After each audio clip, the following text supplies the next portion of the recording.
Thank you, Madam Speaker. Rising in support of this striking amendment today, the key provision of this is regarding a rebate to the taxpayers.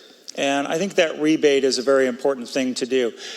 Since the gentlelady from the 8th put a proposal out there to do this rebate, I looked and worked with staff for quite some time trying to figure a way to do some sort of a credit so that we could reduce future gas tax payments, and then it would automatically be a savings at the pump, and the citizens would actually get that savings every time they fueled up and not have to pay that all year long and then wait for a rebate check. And we found out that there are so many nuances and variations of how somebody is buying the credits and where the money is, is being charged and what it's against, that it really wasn't a workable solution. So the only real workable solution is to do a rebate. And this is something that we do in other areas of government. In fact, we just passed a bill this year that clarified that the Working Families Tax Credit is a rebate of taxes presumably paid. And so this is very similar to that policy that passed out of here 98-0, passed out of the other chamber 48-0, was signed by the Speaker and the President of the other chamber just 4 days ago, in fact delivered to the Governor just 2 days ago. This is a very similar principle to what is done there. They're both rebates. Rebates of taxes that presumably have been paid. And in fact, if you look at the language in this striking amendment, may I read from the language from the striking amendment? Please proceed. Thank you, Madam Speaker. So it says registered vehicle owner, registered eligible vehicle owner means a registered owner who has paid all the fees and taxes due for an original or renewal vehicle registration for an eligible vehicle's current registration year.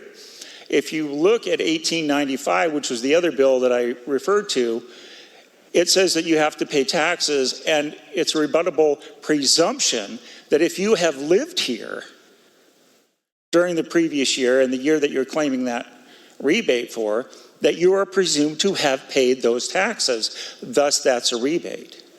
This says you actually have to have paid those taxes in order to be eligible for the rebate. So this is even stronger language than language in a bill that we sent out of here 98-0 and is now sitting on the Governor's desk.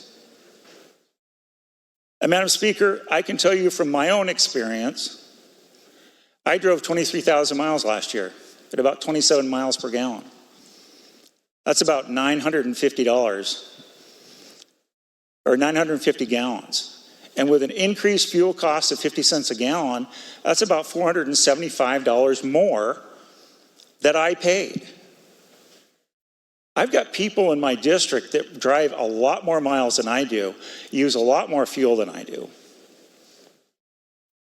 So that means they've paid a lot more than $500 last year in added expense because of the CCA.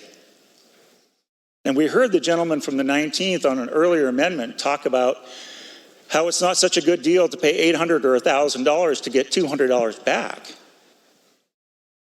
But I can tell you this, I'd rather only get $200, or in this case, get $150 back for paying $500 in, than to get zero back after paying $500 in.